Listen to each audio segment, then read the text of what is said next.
Okay student, तो अभी हम पढ़ेंगे इसमें जो एडेप्टेशन है वो एरियल एनिमल में कैसे होता है। एरियल मतलब जो हवा में उड़ने वाले पक्षी हैं उनके बारे में बताया जा रहा है। ठीक है, तो यहाँ पे आपको जो देखिए स्टार्टिंग में एक क्वेश्चन पूछा गया है, what is the main difference between vehicle on the road and aeroplane. ठीक है, क्या डिफरेंस है दोनों में क्या डिफरेंस है। देखिए जो दोनों में डिफरेंस है, एक ज़मीन पे चलेगा और दूसरा हवा में उड़ेगा।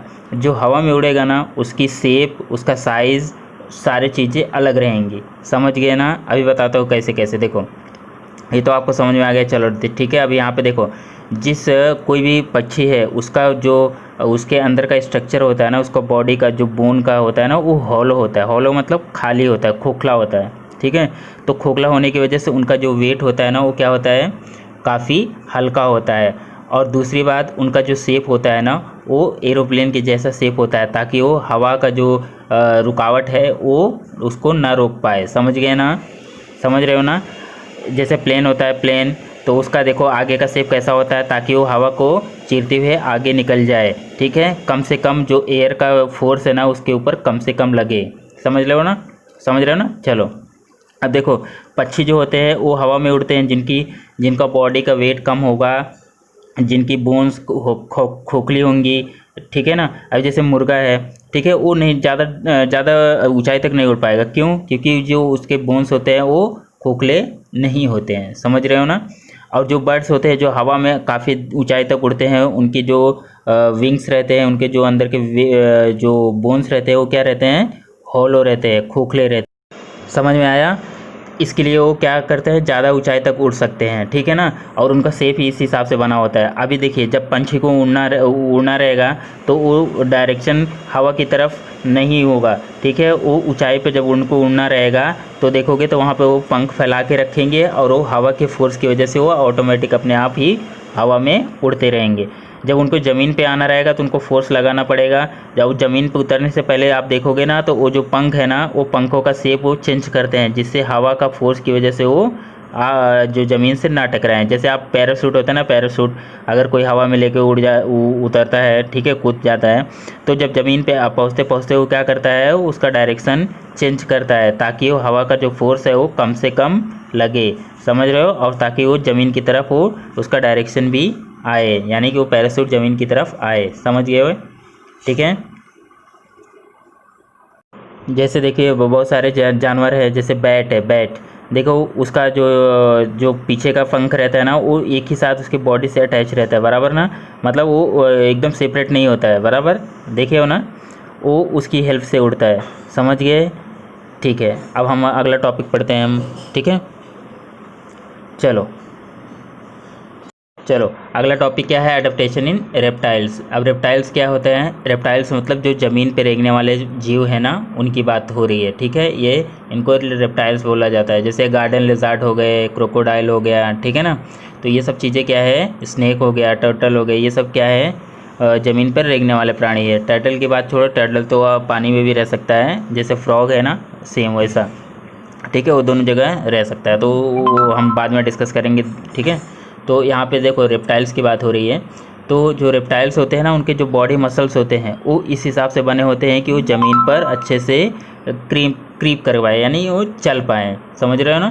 क्रीप मतलब वो रेंगना होता है सब। ठीक है, जैसे देखो केचुआ होता है, अर्थवर्म जो खेतों में पाया जाता है। ठीक है ना, तो ये क्या करते हैं, अपनी बॉडी के मसल्स के मूवमेंट के हिसाब से चलते हैं। इनके पास पैर तो होता नहीं, ठीक है ना। जैसे स्नेक हो गया, अर्थवर्म हो गया, इनके पास पैर नहीं होते, ये अपने बॉडी के मसल्स के हिसाब से चलते हैं। अब यहाँ पे बात आती है जो लिज़ार्ड होती है, जो हाउस लिज़ार्ड होती है, गार्डन लिज़ार्ड होती हैं, ठीक है, और जो डेजर्ट लिज़ार्ड होती है, तीनों में थोड़ा थोड़ा कुछ एडेप्टेशन के हिसाब से चेंजेस हैं। जैसे जो आपका देखो घर पे होता है, दीवार पे चिपके रहते हैं, है ना, तो उस हिसाब से उनके पंजे, उनके मसल्स रेडी रहते हैं, बनाए मतलब अडाप्ट किए रहते हैं वो एनिमल, जिस हिसाब से वो दीवार पे चिपक सकते हैं। अगर आपको बोल दिया जाओ तो आप दीवार पे चिपक जाओ तो आप नहीं कर सकते। समझ गए ना। उस हिसाब से उनको अडॉप्ट किया, वो अपने आप को अडॉप्ट कर लिए हैं। समझ रहे हो ना मेरी बात। ठीक है, और वीडियो को पूरा देखो, कुछ नहीं समझ में आया तो समझ लो कि पढ़ना बेकार है। ठीक है, अब आगे हम लोग उसके, आप इतने इसमें इतना ही जानिए, आपको रेप्टाइल्स में अगर ऐसा कुछ लिखने आ गया, मान लो रेप्टाइल्स के बारे में, एडाप्टेशन इन रेप्टाइल्स, तो आप इन एनिमल का एग्जांपल दोगे, अर्थवर्म का एग्जांपल दे दोगे और स्नेक का एग्जांपल दे दोगे, ठीक है ना। ये कैसे चलते हैं, अपने जो मसल्स होती है, बॉडी के अंदर मसल्स होती है, उनके हिसाब से चलते हैं, ठीक है। और जो छिपकली होती है उनके पंजे इस हिसाब से बने होते हैं कि वो अपने आप को दीवार पे या चिपका के रख सकती है, अपने मसल्स को कंट्रोल में रख सकती है। समझ गए हैं, ठीक है ना। चलो अभी हम लोग अगला टॉपिक पढ़ते हैं, adaptation for food in animal, बराबर ना। तो जो एनिमल होते हैं ना, उनमें दो कैटेगरी होती है। पहला क्या है, आपने पढ़ा था हर्बीवोरस एंड कार्निवोरस, बराबर ना। तो कार्निवोरस जो एनिमल होते हैं वो क्या होते हैं, मांसाहारी, और हर्बी वाले क्या होते हैं, शाकाहारी बोलते हैं ना हिंदी में, शाकाहारी, ठीक है। तो जो शाकाहारी होते हैं वो क्या मांस नहीं खाते हैं, ठीक है। तो वो अपने आप से वो अडॉप्ट कर लिए हैं अपने हिसाब से। जैसे घास में रहने वाले जो जीव हैं वो क्या खाते हैं, ज़्यादा करके जो घास है वो खाते हैं, उस हिसाब से वो अपने आप को अडॉप्ट किए हैं। एग्जाम्पल के तौर पर बहुत सारे आप पक्षी देखे रहोगे जिनकी चोंच जो होती है पतली और लंबी होती है, तो उनको इस हिसाब से बनाया जाता है कि वो जो छोटे छोटे पेड़ के खोखले रहते हैं ना, पेड़ की छाल के नीचे, तो उसको ताकि वो उसमें से कीड़े निकाल सके। और देखोगे एक एंट खाने वाला, यानी जो चींटी खाने वाली एक चिड़िया होती है, उसकी देखोगे उसका जो चोंच होता है वो काफ़ी लंबा होता है, पतला होता है, ताकि वो बिल में भी चींटियों को पकड़ के खा सके। तो उस हिसाब से उनका जो स्ट्रक्चर होता है, बॉडी के स्ट्रक्चर होता है, वो अपने आप को अडॉप्ट कर लेते हैं। जैसे एग्जांपल के तौर पर क्रोकोडाइल हो गया, वो पानी के अंदर रहता है, तो वो शिकार कैसा, वो उनकी आँखें जो रहती है वो देखो ऊपर की तरफ रहती है, जिससे वो पानी में वो देखते रहते हैं, और बॉडी उनकी पानी के नीचे रहती है। तो दूसरे एनिमल को जो है वो पता नहीं चलता कि अंदर क्रोकोडाइल है। समझ रहे हो ना, इस हिसाब से उनको अपने आप को अडॉप्ट किए रहते हैं। समझ गए। अभी जैसे बटरफ्लाई है, ठीक है ना, तो ये बटरफ्लाई अलग अलग फूलों का रस लेगी, है ना। तो इस हिसाब से वो अपने अपने फूड उनको उस हिसाब से उनको बनाया भी गया है। समझ गए ना, ठीक है ना। जैसे वुडपेकर होता है, देखो वो उसका चोंच कैसे रहता है, देखो ना। आप डिस्कवरी चैनल पे भी आप देखे रहोगे कभी ना कभी। तो वो जो अलग अलग एनिमल्स रहते हैं उनकी बॉडी का स्ट्रक्चर उसी हिसाब से बना रहता है जो चीज़ वो खाते हैं। समझ गए ना। जैसे अगर आपको बोल दिया जाए कि आप चींटी खाओ, तो आप बिल में मुंह डाल पाओगे क्या? नहीं, आपको उसलिए नहीं बनाया गया है, ठीक है ना। आप अपने आप को अडॉप्ट किए हो कि आप खुद से बना के हाथों के द्वारा मुंह के अंदर रखोगे खाना, फिर खाओगे। समझ गए ना। चलो अगला टॉपिक क्या है, adoption for blending with surrounding. अब सराउंडिंग जो है, यानी कि जो आसपास का जो माहौल है उसमें ढल जाने वाले जो बहुत सारे प्राणी रहते हैं, पक्षी रहते हैं, ठीक है, उनकी बात यहाँ पे हो रही है। देखो जैसे एग्जांपल के तौर पर कलरफुल बटरफ्लाइज, लिजार्ड, ठीक है, ग्रास हॉपर्स। तो ये सब क्या रहते हैं, जो इन्वायरमेंट उनके आसपास रहता है ना, उसी माहौल में वो ढल जाते हैं, ठीक है।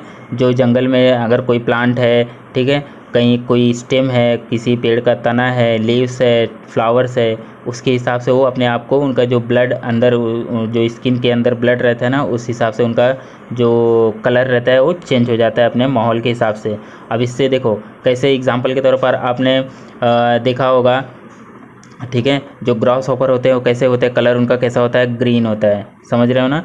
तो ग्रीन होता है तो उसके हिसाब से वो क्या करते हैं, पत्तों पे रहते हैं, ग्रीन पत्तों पे रहेंगे और उसको खाएंगे भी, ठीक है ना। और लेकिन जो दूसरे जानवर हैं उनको पता नहीं चलेगा कि उस पर ग्रास हॉपर है, क्योंकि कलर जो सिमिलर हो जाता है, जो कि अपनी आँखों को डिफ्रेंशिएट कर पाना मुश्किल हो जाता है, चाहे वो अपनी आँखें हो चाहे एनिमल की आँखें हो। समझ गए ना। अभी आपने देखा होगा ना, फौजी लोग को, वो जो आर्मी पे अगर कोई बड़े मिशन पे जाते हैं तो वो ग्रीन का अपना जो उनका कॉस्ट्यूम रहता है ना, वो देखोगे ना तो पेड़ पौधे के पत्ते जैसा वो बना लेते हैं, ताकि कोई दुश्मन उनकी आँखों देख ना पाए, उनकी आँखों को चकमा देख सके। समझ रहे हो। अगर वो घास में छिप जाएंगे तो दूर से भी कोई देखेगा तो उनको नहीं पता चलेगा कि वहाँ पे कोई सैनिक है। समझ गए ना। हेलीकॉप्टर से अगर वो चेक करना चाहेंगे तो भी वो नहीं पता कर पाएंगे। इस हिसाब से अपनी आँखों को जो कलर होता है ना, उसमें डिफ्रेंशिएट करना मुश्किल हो जाता है, क्योंकि सेम कलर दोनों हो जाते हैं, ठीक है ना। तो इस हिसाब से वो क्या करते हैं, जो जानवर हैं, जो ग्रास हॉपर है, जो लिजार्ड है, आप बटरफ्लाई ले लो, जो कलरफुल बटरफ्लाइज होती है फ्लावर पे बैठती हैं, तो आपस को क्या करते हैं, आपस के सराउंडिंग में ब्लेंड हो जाती हैं, जिससे जो सामने वाला जो उनको जो शत्रु है उनको मार के खाने वाला है वो क्या करता है, उनको नहीं देख पाता, उससे उनकी रक्षा हो जाती है। किससे? ब्लेंडिंग विथ सराउंडिंग, यानी सराउंड में वो अपने आप को ढाल लेते हैं। ठीक है, उसी तरह जिस हिसाब से उनके आसपास सराउंडिंग है। समझ गया ना?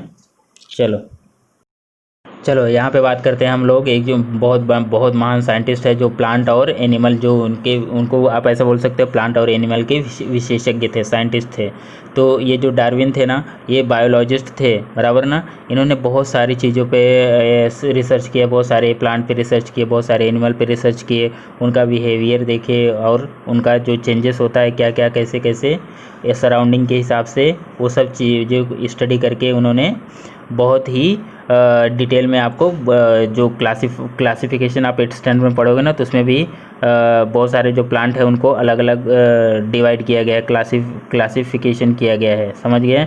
तो ये साइंटिस्ट थे। ठीक है ना? चलो इस टॉपिक में क्या है, यहाँ पे classification of living organism. Living organism मतलब जानते हो ना, जो जीवित प्राणी है, जीवित, चाहे वो बैक्टीरिया हो, चाहे हम हो, चाहे एनिमल हो, कोई भी हो। ठीक है, तो उनको अलग अलग डिवाइड किया गया है, क्लासिफिकेशन किया गया है। आप 8th स्टैंडर्ड में पहला लेसन ही है, ठीक है, इसी के बारे में। तो इनको अपने उनके किंगडम के हिसाब से डिवाइड किया जाता है, उनके क्लास के हिसाब से, ऑर्डर के हिसाब से, फैमिली के हिसाब से। ठीक है ना? इस हिसाब से उनको अलग अलग क्लासिफिकेशन किया गया है। उनकी स्पीसीज़ कौन सी है, उनकी स्पीसीज़ में कितने नंबर है। जैसे एग्जांपल के तौर पर जो बैक्टीरिया है, जो वायरसेस है, वो जो उनको माइक्रो ऑर्गेनिज्म में काउंट किया जाता है। तो जो माइक्रो ऑर्गेनिज्म है जिसको आप आंखों से नहीं देख सकते, समझ गए ना, उसके देखने के लिए क्या माइक्रोस्कोप आपको लगाना पड़ेगा। ठीक है ना? तो वो किस में आ जाता है, ये जो बैक्टीरिया वगैरह हैं, वायरसेस, ये किस में आ जाते हैं, माइक्रोब्स में, माइक्रो ऑर्गेनिज्म में। ठीक है ना? तो उनको स्टडी करने के लिए अलग से माइक्रोस्कोप, इलेक्ट्रॉन माइक्रोस्कोप चाहिए, जिससे आप उसको देख के उसके बारे में स्टडी कर सकते हैं। ठीक है, उसमें बहुत सारे कई मिलियन उनकी स्पीसीज़ हैं, अलग अलग टाइप है उनके। तो उस हिसाब से हम लोग कभी और डिस्कस करेंगे डिटेल में। ठीक है, 8th स्टैंडर्ड का मैं पढ़ाऊंगा ना, तो उसमें आपको उसमें भी आपको बता दूंगा। अच्छा, ये तो आप 8th स्टैंडर्ड का जो मैंने क्लासिफिकेशन बताया है ना, वो आप वहाँ पे उनका पहला लेसन जो स्टार्ट किया था मैंने, वो आप वहाँ पे देख सकते हो। ठीक है, यूट्यूब पे चैनल पे जाके आप वहाँ पे टाइप करोगे BK ट्यूटोरियल, उसके बाद वहाँ पे जाओगे तो वहाँ पे 8th स्टैंडर्ड का साइंस का फर्स्ट लेसन मिलेगा, खोजोगे तभी। ठीक है, ठीक है। तो यहाँ तक हो गया। अभी देखिए यहाँ पे कुछ साइंटिफिक नाम दिए गए हैं, जो लिविंग थिंग्स हैं उनके साइंटिफिक नाम दिए गए हैं। ठीक है, इस टेबल में आप देख सकते हो। यहाँ पे डॉग का क्या लिखा हुआ है, कैनिस लुप्सस फेमिलियरिस, बराबर ना।